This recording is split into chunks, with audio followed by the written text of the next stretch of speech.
எல்லாரும் எப்படி இருக்கீங்க? நாங்க எங்க வந்திருக்கோம் அப்படின்னு கேட்டீங்கன்னா, நாங்க அடுப்பு சட்டியோட தூக்கிட்டு வந்துட்டோம். சென்னையில இருந்து மதுரைக்கு வந்திருக்கோம். எதுக்கு வந்திருக்கோம்னா வேலை இல்லைன்னு சொல்லிட்டு வரல, இங்க சமைச்சு சாப்பிட வந்திருக்கோம். சமைச்சு சாப்பிட வந்திருக்கோம். ஆமா, ஓகே. அதனால தான் நாங்க வந்து ஒரு சூப்பரான ஒரு டைட்டிலோட ஆரம்பிக்க போறோம். இது எங்க ஊர் விருந்து. மதுரையில இருந்து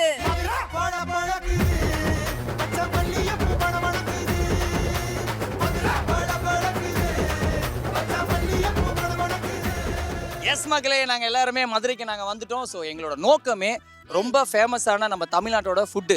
ஸோ பாரம்பரியமான வட்டாரத்தில் கிடைக்கக்கூடிய ஒரு சூப்பரான ஒரு ஃபுட்டு தான் நம்ம வந்து சமைக்கிறதுக்காக இங்கே வந்திருக்கோம். இந்த ஊருக்கு போய் அந்தந்த ஸ்பெஷலான ஐட்டம்ஸ் எல்லாம் நம்ம சமைச்சு டேஸ்ட் பண்ணி சாப்பிட்டு நீங்க பார்த்து ஆனந்தமாக போறீங்க. சோ இன்னைக்கு தான் ஆரம்பிக்கிறோம் அப்படின்றதுனால மங்களகரமா நாங்க வந்து ஆரம்பிக்க போறோம். எப்படி பாடட்டா?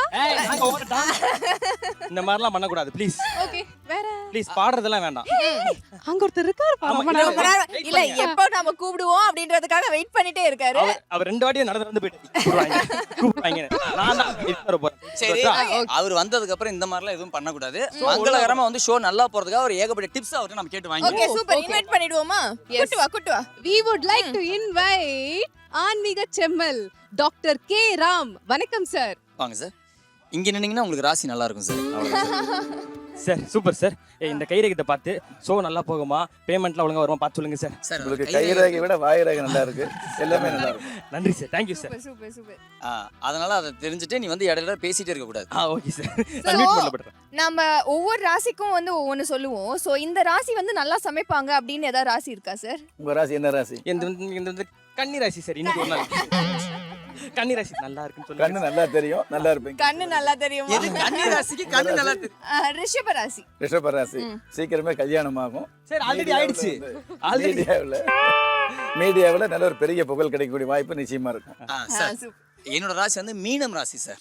மீனம் ராசி நட்சத்திரம் உத்திரட்டாதி நட்சத்திரம் சார். உத்திரட்டாதி நட்சத்திரம். மீன ராசியை பொறுத்தளவுக்கு நாட்டில் குடியிருக்கிறோம் அப்படிங்கிறத விட சொந்த வீட்டில் குடியிருக்கக்கூடிய வருஷமா இந்த வருஷம் ஆரம்பிக்குது. பயப்பட வேண்டியதில்லை. ஒன்று. ரெண்டாவது, தை பிறந்தால் வழி பிறக்கும் சொல்லுவாங்க. கண்டிப்பாக உத்திரட்டாதியில் பிறந்தவங்களுக்கு, மீனராசியை சேர்ந்தவங்களுக்கு நல்ல வழி பிறக்கக்கூடிய, உங்களுடைய வாழ்க்கையில் விழி பிதுங்கி நின்னால் கூட நல்ல வழி கிடைக்கக்கூடிய ஒரு தையாகத்தான் இந்த தை மாதம் பிறந்துட்டு இருக்குது. பயப்பட வேண்டியதில்லை. கோச்சார ரீதியாக கிரகங்கள் உங்களுக்கு வந்து சாதகமாக இருக்கிறதுனால உங்களுக்கு வந்து பாதகமான சூழ்நிலைகள் விலகி, எதிர்ப்பு, போட்டி, பொறாமைகள் எல்லாம் விலகி ஓரளவு முன்னேறக்கூடிய சாதகமான சந்தர்ப்பம் மீனராசிக்கு இருக்குன்னு நினைச்சுக்கலாம். நான் கூட அதே மீன ராசி தான்.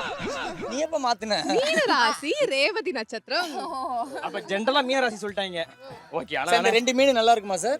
பொதுவாகவே மீனராசியை சேர்ந்த அத்தனை பேர்த்துக்குமே நீங்க மட்டும் இல்ல, நிகழ்ச்சியை பார்க்கக்கூடிய அத்தனை பாக்கியவான்களும் இந்த வருஷம் நல்லா இருப்பாங்க அப்படிங்கறத உறுதியா சொல்ல முடியும். சூப்பர். அப்ப வந்து ஒரு 3 தோப்பை புக் பண்ணி விட்டுருவோம். 2000 தென்னை மரத்தெல்லாம் புக் பண்ணி விடுங்க. கார் வாங்கி விட்டுருவோம். பேசிட்டு இருக்கும்போது சொன்னீங்க ரேவதி நட்சத்திரத்துல பிறந்தாங்கன்னா அவங்க சூப்பரா, அவங்க கைவண்ணம் நல்லா இருக்கும், நல்லா சமைப்பாங்க, அதெல்லாம் சொல்லிட்டு டிராயிங் நல்லா பண்ணுவாங்களான்னு கேக்குறாங்க. சாதாரணமாக சமையல் செஞ்சால் கூட அசாதாரணமான ஒரு சுவை இருக்கக்கூடிய அமைப்பு ரேவதிக்குன்னு இருக்கக்கூடிய மிகப்பெரிய சிறப்பு. அது நான் தான். ஆசைப்படுறது நடந்துச்சா? நடந்துச்சு. வந்துருச்சா? அவ்வளவுதான், முடிஞ்சுச்சு. Okay sir. சார், இப்போ நம்ம என்ன பண்ண போறோம்னா நம்ம சமைக்க போறோம் சார். மதுரை அப்படின்னாவே வந்து நான்வெஜ் தான் சார் ஃபேமஸ். ஃபர்ஸ்ட் எடுத்து நான்வெஜ் ஸ்டார்ட் பண்ணிடலாம் அப்படின்ட்டு விக்கி ஃபீல் பண்றான். பறக்கிறதா, ஓடுறதா, என்ன மாதிரி இருந்தாலும் வீட்டுல இருக்கிறத பார்த்து, அதாவது நாட்டு சமையல் அப்படிங்கிற எல்லோருடைய வீட்லயும் எளிமையா செய்யக்கூடிய ஒரு இனிப்பா இருந்ததுன்னா ரொம்ப ரொம்ப நல்லா இருக்கும் அப்படிங்கிற. ஆமா, ஸ்வீட் கொண்டாடு அப்படினா. அதான் சார், நிறைய ஸ்வீட்ஸா வந்திருக்கும் சார். ஓகேங்களா சார்? உங்களுக்கு பிடிச்சிருக்கீங்களா சார்? சந்தோஷமா. ஐயோ, நம்புறாரு ஸ்வீட்னோட. அவர் பார்த்தோன்னே கண்டுபிடிச்சிருப்பாரு இவங்க ஸ்வீட் தான் அப்படின்னு சொல்லிட்டு. ஓகே சார், இப்போ நம்ம என்ன பண்ண போறோம்னா அது சமைக்கிறதுக்காக தான் சார் வந்திருக்காங்க. நம்ம வட்டாரத்தில் ரொம்ப ரொம்ப ஃபேமஸாக இருக்கக்கூடிய, வீட்டில் சீக்கிரமாக டக்குன்னு குயிக்காக பண்ணக்கூடிய ஒரு சமையல் தான் பண்ணுறதுக்காக வந்திருக்காங்க. அவங்களே கூப்பிட்டுலாம் சார்? கூப்பிடலாமா? நித்யா and உங்க ஃப்ரெண்ட் வாங்க. நம்ம ஷோக்கு முதலா இந்த 2 பேரும் தான் வந்திருக்காங்க. உங்க ஊருக்கு வந்திருக்கோம். பாண்டீஸ்வரி அண்ட் நித்யா. வெல்கம். எப்படி இருக்கீங்க? நல்லா இருக்கும். ஓகே, உங்க ஊருக்கு வந்திருக்கோம். முதல்ல ஸ்வீட்டா என்ன எங்களுக்கு சமைச்சு தர போறீங்க? நான் திணை பாயாசம் செய்யலாம்னு இருக்கேன். திணை பாயாசம், நார்மல் பாயாசம் தான் நாங்க கேள்விப்பட்டிருக்கோம். சோ திணை பாயாசத்தோட ஹெல்த் பெனிஃபிட்ஸ்லாம் என்னது? அது வந்து சிறுதானியங்கள்ல ஒண்ணு. நிறைய சத்துக்கள், நார் சத்துக்கள் நிறைஞ்சது. இப்ப குழந்தையெல்லாம் சாப்பிடலன்னு ரொம்ப ஃபீல் பண்றாங்களா அம்மாமாரெல்லாம், இது வந்து கொஞ்சம் ஈஸியா வேகமா செஞ்சிடலாம். குழந்தைகள் கொடுத்தா பசித்தன்மை வந்து நல்லா தூண்டும். அதுல விட்டமின் B1 இருக்கு. நிறைய நார் சத்துக்கள், புரதம் எல்லாமே இருக்கு. உங்களுக்கு கொஞ்சம் லைட்டா பசிக்குதுக்கா. இந்த சீக்கிரமா நல்லா டேஸ்டா. விக்கி திணைக்கு வந்து இங்கிலீஷ்ல ஃபாக்ஸ் டெயிலா சொல்லு. Fox tail millet. ஃபாக்ஸ் பேரா முக்கியம், டேஸ்ட் தானே முக்கியம். ஃபாக்ஸ் ஸ்டைல் இங்க பாருங்க. Fox style இந்த மாதிரி கிளாஸ்லாம் எடுக்க கூடாது, அப்ப நான் வீட்டுக்கே போயிடுவேன். எந்த ஸ்டைல அந்த நான் சாப்பிட போறோம் அவ்வளவுதான். அவ்வளவுதான். ஓகேங்களா அக்கா? சமைச்சிருவீங்களாக்கா? டேஸ்டா அழகா அதே மாதிரி சமைச்சிருங்க. ஓகேவா? சார் அக்கா 2 பேர் தான் சமைக்க போறாங்க. ஸோ அவங்க ராசி சொல்லிருங்க. சார் வந்து கரெக்டாக பார்த்து நீங்கள் நல்லா சமைப்பீங்களா இல்லையா, வாயில வைக்க முடியுமா முடியாதாங்கிறத கரெக்டாக சொல்லிடுவார். வணக்கம் சார். வணக்கம். என் ராசி கன்னி ராசி. கன்னிராசி. கன்னி ராசி. நீங்கள் எண்ணிய காரியமெல்லாம் நல்லபடியாக நடக்கும். இப்போதைக்கு இந்த காரியம் சமையல் அப்படிங்கிறது நாங்கள் ஆதித்யா சேனலில் வந்து அகில உலகத்துக்கும் போகக்கூடிய இந்த விருந்து வந்து மிகப்பெரிய அமைப்பாக இருந்துட்டு இருக்கணும். அதுக்காக நானும் பிரார்த்தனை பண்ணுறேன். அப்படிங்கிறத விட கன்னி ராசியில் கை வைக்கிறீங்க, கண்டிப்பாக எல்லோருக்குமே எளிமையான அதே சமயத்தில் சுவையான சமையல் இருக்கும். கை தட்டுங்க கன்னி ராசிப்பா, கை தட்டுங்கப்பா. நீங்கள் கரெக்டாக வந்து அவங்க நல்லா சூப்பராக சமைப்பாங்க அப்படின்னு சொல்லிட்டீங்க. பட் அவங்க சமைச்சிட்டு நீங்கள் சாப்பிட்டுட்டு எப்படி இருக்குன்னு சொல்லணும். ஆமா. பொதுவாகவே தேன் அப்படிங்கிறது வந்து அதாவது தினைமாவு அப்படிங்கிறது வந்து முருகப்பெருமானுக்கு உகந்த உணவாக இருந்துட்டு இருக்குது. இந்தியாவை பொறுத்தளவுக்கு நாட்டில் இருக்கக்கூடிய அத்தனை பேருமே வீட்டில் செய்யக்கூடிய எளிமையான உணவு இந்த தேனும் தினைமாவும் தான். இந்த தேனும் தினைமாவும் சேர்ந்து நீங்கள் வந்து வீட்டில் பண்ணக்கூடிய ஒரு விஷயத்தை எடுத்துக்கிட்டீங்க அப்படின்னா உங்களுடைய உடம்பு மட்டும் வலிமை அப்படிங்கிறத விட மனசில் கூட உங்களுக்கு ஒரு நல்ல நன்மை இருந்துகிட்டு இருக்கும். முருகப்பெருமானுக்கு உகந்த உணவு.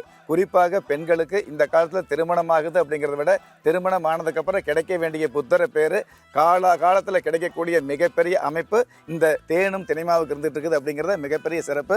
நம்ம நிகழ்ச்சியில் வந்து முதலாக இந்த இந்த தேன் சம்மந்தப்பட்ட விஷயங்களை அல்லது தினைமாவு சம்மந்தப்பட்ட விஷயங்களை ஒரு விருந்தாக வைக்கிறது மிகப்பெரிய ஒரு சிறப்பாக இருக்குது. அதை சந்தோஷமாக எடுத்துக்கிறேன். கண்டிப்பாக நிகழ்ச்சியை முடிவு வரைக்கும் இருந்து நானும் சாப்பிட்டு போகிறேன், ருசியை பார்த்துட்டு போகிறேன். நீங்கள் எந்த உதவியாக இருந்தாலும் நாங்கள் 4 பேர் இங்கே தான் இருப்போம். நீங்கள் எது கேட்டாலும் நாங்கள் பண்ணித்தரோம். ஓகே? அவங்க நினைக்கிறது புரிஞ்சிச்சு. நீங்க வராம இருந்தாலே பெரிய உதவின்னு இருக்கு. சரி, ஆரம்பிக்கலாமாக்கா?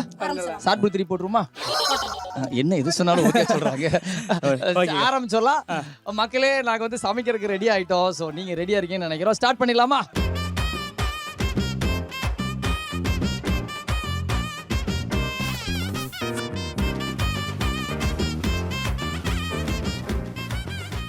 ஓகேக்கா, இப்போ என்ன பண்ண அடுப்பு வந்து பத்த வைக்க போறோம். ஓகேவா? யார் பார்த்து வைக்கிறீங்க? நீங்களே பத்த வைங்க. பத்த வைங்க. நாங்களா பத்த மங்களகரமா. வைக்க பாட்டு பாடுங்கப்பா. பத்த வைக்கும் போது நான் பாட்டு பாடணும். Happy birthday to you. பத்தாச்சு. சூப்பர்க்கா. என்னக்கா ஒரே இதுல பத்த வச்சிட்டீங்க? மாஸ் பண்றீங்களேக்கா? Okay, super. இப்போ ஃபர்ஸ்ட் ஸ்டெப் என்னக்கா பண்ண போறோம்? ஃபர்ஸ்ட் வந்து நம்ம திணை பாயசம் செய்ய போறோம். திணை பார்த்திருக்கீங்களா முன்ன பின்ன? இல்லையே. நான் காமிக்கிறேன். காமிக்கிறீங்களா? 1 கப் திணை எடுத்துக்கிறோம். ஓகேக்கா. இதான் திணை. ஆமா. அதை வாஷ் பண்ணணுமா? இல்ல வாஷ் பண்ண. வாஷ்லாம் பண்ண தேவையில்ல. ஓகே. 1 கப் திணை எடுத்து இப்போ நம்ம லைட்டா வறுக்க போறோம். சரி. ஓகே. என்னங்க கரண்ட் இருந்தாங்கக்கா? ஓகே, நீங்க லாவலோட எதிர்பார்த்து கொண்டிருக்கும் திணை பாயாசம் இன்னும் 2 நிமிஷத்துல முடிஞ்சிரும் போல இருக்குது. முடிஞ்சிச்சுலக்கா? தண்ணி ஊத்துனா பாயாசம் ரெடி. அவ்வளவுதான் முடிஞ்சிச்சு. டேய் இல்லடா, இப்பதான் திணையே வறுத்துட்டு இருக்கோம். திணையை வறுத்துட்டு அதுக்கப்புறம் என்ன பண்ணுவோம் தெரியாதுல்ல? தெரியாது. இந்த மாதிரியே பேசுறது. அது அவங்க தான் சொல்லுவாங்க. நெக்ஸ்ட் என்னக்கா பண்ணணும்? அடுத்து பாசி பருப்பு இருக்கணும். பாசி பருப்பு இருக்கணும். ஓகே. இது எத்தனை என்னக்கா இல்ல, பண்றது? ஏற்கனவே அந்த வேலை தான் பண்ணிட்டு இருக்காரு. எதுக்கு தனியா வேற தட்டு தட்டு வைக்கிறீங்க? வைக்கிறதுக்கா? இல்லம்மா, அந்த வறுத்தமா ஓ, இதுல கொட்டணுமா? ஓகேக்கா ஓகேக்கா சரிக்கா. சோ இது வந்து கொஞ்சம் கோல்டன் பிரவுன் ஆகுற வரைக்கும் வறுக்கணுமா? ஒரு எவ்வளவு நிமிஷம் வறுக்கணும்? ஒரு 2-3 மினிட்ஸ் வறுத்தா போதும். இந்தாங்க. ஓகேவா? ஓகே, இப்போ வந்து திணைய வந்து வறுத்து அங்க வச்சாச்சு. இப்போ நெக்ஸ்ட் என்னக்கா? திணை 1 கப் எடுத்துருக்கோம். இப்போ நெய் கொஞ்சம் ஊத்தி பாசி பருப்பு வந்து போட்டு வறுக்கணும். Okay, super. 1 ஸ்பூன் ஊத்துனா போதும். ஓகே சூப்பர்க்கா. நீங்க ஏன் 1.5 ஸ்பூன் ஊத்துறீங்க? அது ரொம்ப கம்மியா இருக்கு. ஓகே. நெய்ல எக்ஸ்ட்ரா ஊத்துங்க, கப்பு கூட ஊத்துங்க. ஊத்திடுவோமா? அதையே கம்மி பண்ணிட்டீங்க. இப்போ திணை 1 கப் எடுத்துருக்கோம். பாசி பருப்பு வந்து 1/2 கப் எடுக்கும். ஓகே. இது எத்தனை பேர் சாப்பிடுறதுக்கு சமைக்கிறோம்? சாப்பிடலாம். ஒரு 6 பேர் இந்த சாப்பிடலாம். மாதிரி ஆளுனா ஒருத்தரையில முடிச்சிடுவாங்க. சரி, இது என்ன பருப்புன்னு தெரியுமா? எத்தனை வகை பருப்பு இருக்குன்னு தெரியுமா? என்ன டக்குன்னு கேட்டே இருக்கீங்க? சாப்பிட தெரியும், சாம்பார்ல போற பருப்பு இருக்குன்னு தெரியும், அவ்வளவுதான் வருதுன்னு தெரியாது. திணை வந்து கிழக்காசியால வந்து அதிகமா விளைச்சல். ஓ, அப்படியா? ஓகே. அது எப்ப இப்ப பாத்தீங்களா போன்ல? இல்லம்மா, நான் வந்து சிறுதானிய கோர்ஸ் முடிச்சிருக்கேன். முடிச்சிருக்கீங்களா? கோர்ஸே முடிச்சிருக்காரு தானியத்துல. இப்ப அக்கா உங்களோட டீச்சரே வந்திருக்காரு பாருங்கக்கா. ஹாய்க்கா. Head master. என்ன நிலைமையில இருக்கு இப்போ? இந்த ரெடி ஆகிட்டே இருக்கு. ரெடி ஆகிட்டே இருக்கு. சரி, சிறுதானியத்துல என்னென்ன இருக்குன்னு தெரியுமா? ஐயோ, ஒரு 4-5 சொன்னா போதும். சிறுதானியத்துல தானே? நான் போய் வீட்டுக்கு போய் படிச்சுட்டு வந்துடுறேன். எங்களுக்கு பெரிய தானியம் தான் தெரியும், சிறுதானியம் தெரியாது. சிறுதானியம் ஏகப்பட்டது இருக்குப்பா. திணை இருக்கு, அதுக்கப்புறம் வந்து அது என்ன குதிரை அரிசி இருக்கு, அரிசி, குதிரை வாளி அரிசி இருக்கு, அப்புறம் திணையிலேயே சின்ன திணை இருக்கு, பெரிய திணை இருக்கு. புதுசா இருக்கு. பிரதர், அந்த உட்காரத்தை நல்லா சொல்லக்கூடாது, நீங்க பேசிட்டு இருங்க. ஒரு இன்ஃபர்மேஷன் இருக்குக்கா, அது உங்களுக்கு தெரியுமாக்கா? நம்ம பழனி கோவில்ல வந்து இதுக்கு முன்னாடி பிரசாதமே வந்து திணை மாவும் தேனும் தான் கொடுப்பாங்க. அதை பத்தி உங்களுக்கு தெரியுமா? அவங்க மைண்ட் ஃபுல்லா சமையல்ல இருக்கு. ஆமா விக்கி, நம்ம கேள்விப்பட்டோம். Okay okay. கிட்டத்தட்ட வந்து அப்ப வந்து பிரசாதமே வந்து திணை மாவும் நெய்யும் தான் கொடுப்பாங்க. இப்போ என்னக்கா பண்ண போறோம் நெக்ஸ்ட்? இதை வேக வைக்கணும். ஓ, அந்த 2 வறுத்ததை வந்து இப்போ வேக வைக்க போறோம். தண்ணி ஊத்திடலாமா? எவ்வளவு தண்ணி ஊத்தணும்? 4 glass ஊத்தி ஊத்தணும். விடுங்கக்கா. லைட்டா தள்ளிக்கம்மா. தண்ணி ஊத்துற அளவு நான் செக் பண்ணணும். சரி இப்ப நீங்க அளவு செக் பண்ணிட்டு இருங்க. எனக்கு டயர்டா இருக்கு. நான் அப்படி ஓரமா படுத்து தூங்கிட்டு இருக்கட்டா? ஓகேவா? ஓ, அது வேகிற வரைக்கும் ஆமா. ரெஸ்ட் எடுக்கிறன்ற. சோ இப்போ வந்து 4 கிளாஸ் தண்ணி ஊத்துறோம்லக்கா. ஓகே, நான் சைடு வந்துடுறேன்க்கா. இவர் பக்கத்துல நிக்க முடியல. 4 கிளாஸ் தண்ணி ஊற்றிருக்கோம்ப்பா. கொஞ்சம் சுட்டோன்னே இதை போட்டு நம்ம நல்லா வேக வைக்கணும். வேக வச்சிடணும். ஓகே. சோ நீங்க எவ்வளவு வருஷமா நீங்க வந்து சமைச்சிட்டு இருக்கீங்கக்கா? நான் என்ன 20 வருஷமா சமைச்சுக்கிட்டு இருக்கேன். 20 வருஷமா சமைச்சிட்டு இருக்கீங்களா? பார்த்தாவே தெரியல. வீட்ல எல்லாரும் நம்மள மாதிரி தான் இருப்பாங்களாக்கா? நல்லா சாப்பாடு நல்லா போடுறீங்க. சாப்பிடுவாங்க. நீங்க எது ஸ்பெஷலிஸ்ட் சாப்பாடு? நான்வெஜ். நான்வெஜ். நான்வெஜ். அப்புறம் எதுக்கு வெஜ் சமைக்கிறீங்க? இல்லை, இந்த கோர்ஸ் படித்தேன் சிறுதானியை பற்றி சம்மந்தமாக. ஒரு ஆன்லைன் கோர்ஸ் அறிமுகப்படுத்தினாங்க. அதில் வந்து சிறுதானியத்தை பற்றி படிக்க ஆரம்பித்தேன். ஓ, ஆன்லைன்ல படிச்சிட்டு ஆஃபர்ல வந்திருக்கீங்க. ஆமாம். ஓகே, நீங்க எதுல படிச்சீங்க? நானும் ஆன்லைன்ல தான் படிச்சேன். எல்லாரும் ஆன்லைன்ல தான் படிச்சீங்களா? ஆஃப்லைன் வந்து 1 வாரம் இருக்கும், ஆன்லைன்ல வந்து 20 நாள் அந்த மாதிரி முடிச்சோம் கோர்ஸ். இல்ல ஆஃப்லைன்ல இது ஆஃப் ஆயிட போகுது. கரெக்டா இருக்கான்னு செக் பண்ணிக்கங்க. இது போட்டுடலாமாக்கா இப்போ? பாத்துங்கக்கா, திணைக்கு வலிக்க போகுதுக்கா. திணியை சாப்பிட்டுட்டு திண்ணியில படுத்து தூங்குனா நல்லா தூக்கம் வரும். எப்படி இருக்கு? சூப்பர். உண்மையிலே அது செரிமானத்துக்கு ரொம்ப நல்ல உணவு. அப்படியா? நார்ச்சத்து நிறைந்தது. ஓகே. இப்போ நான்வெஜ்லாம் சாப்பிட்றோம்னு வச்சுக்கோங்க, இதை ஃபினிஷிங்காக சாப்பிட்டா நல்லா செமிச்சிரும். ஃபினிஷிங்கா சாப்பிட்டா வந்து நல்லா செமிச்சிடும். ஆக்சுவலி வந்து இது மாதிரி ஸ்வீட்லாம் வந்து சாப்பிட்டா நம்மளுக்கு வந்து என்ன சொல்றது, ஸ்வீட் சர்க்கரை வியாதிலாம் வரும் அப்படின்லாம் வந்து சொல்லுவாங்க. ஆனா இது சாப்பிட்டா வந்து சர்க்கரை லெவல் வந்து கம்மியாகும், ஒரு மெயின்டைன் வந்து பண்ணும் அப்படின்னு வந்து சொல்லியிருக்காங்க. அதுதான் என்னோட இன்ஃபர்மேஷன். பாயாசம் எங்க? பாயாசம் எங்க? பாயாசமா? பாயாசம் எங்க? இன்னும் முடியலையா? பாயாசம் இப்பதான் ரெடி ஆகுது. அதான் ஆகுது. விக்கி வந்து உன்னை அனுப்பிச்சு வச்சான இன்னும் பாயசம் ஒரு ready மணி நேரம் ஆகும் ரெடி ஆகிறதுக்கு. ஸோ நான் விக்கி கூட வந்து நான் போயிட்டு வந்துடுறேன். கம்பெனி கொடுக்குறியா? யாடா என்னப்பா பாயாசம் ரெடியா இருக்குன்னு வந்திருக்கனே. ஏங்க, யூ வாண்ட் எனி ஹெல்ப்? ஆமாம், நீ வந்தால் தான் வேகிறேன். இப்ப வெந்துரும் பாருங்க. நம்ம ஊரு விருந்து மதுரையில இருந்து. எஸ், இதுதான் ஷோ முடியற வரைக்கும் நம்ம சொல்ல போறோம். சரியா? அண்ட் எனக்கு ஸ்மெல் வரல தானே? இல்ல நல்ல ஸ்மெல் வருது. சக்கரை கரெக்ட்டா இருக்கு. உப்பு கொஞ்சம் போட்டுருக்கீங்களா? சக்கரை நான் சர்க்கரையே போடவே இல்லை. போடலம்மா. சரி, இட்ஸ் ஓகே. இதுக்குதான் பாதியில சாப்பிட்டுட்டு இங்க வந்து எதுவும் கேட்க கூடாதுன்றது. இல்ல ஆக்சுவலி இதுல திணையும் பாசிப்பருப்பு மட்டும் போட்டு இப்போ வேக வைக்கிறோம். ஓகே. அடுத்து வெல்லம் வந்து பாகு காய்ச்சணும். காய்ச்சிட்டு அப்புறம் இதுல ஆட் பண்ணணும். ஓகே. சோ அதுதான். ஏன்னா மக்கள் இருக்காங்க இல்லையா, பாத்துட்டு இருக்க மக்களுக்கெல்லாம் உடனே இதை வீட்ல செய்யணும் அப்படின்னு ஒரு ஆர்வம் இருக்கும்ல. அவங்க ஆரம்பிச்சிட்டாங்க. அதனால தான் வந்துட்டு அவங்களுக்கு இங்க என்ன எந்த ஐட்டம்ஸ் அளவு ரெடி இருக்கு. ஆயிட்டு இருக்கு அதே அளவு அங்கேயும் ரெடி ஆயிட்டு இருக்கு. எக்ஸாக்ட்லி. சோ அதனால ஒட்டுக்கா சேர்ந்து சாப்பிடலாம். சரியா?